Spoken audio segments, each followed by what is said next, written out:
هوا که نداریم آموزشی. ببین جلو دست رو گرفتم، سر تقریبا به شونه خودم با ساعدم به شونه حریف فشار میارم، با سرم به شونه حریف فشار میارم، رو گارد میرم جلو.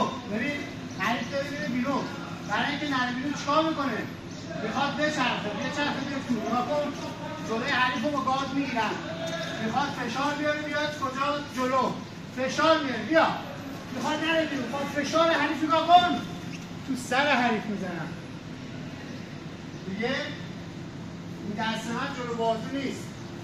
وقتی که میخوام ضربه بزنم دست بیاد پشت بازو، دست پشت گردنه میزنم، پام پرت میشه عقب، سرگردن حریف رو میگیرم، سرگردن حریف رو گرفتم، فیتو دارم میتونم پیش بندازم برم پشتش،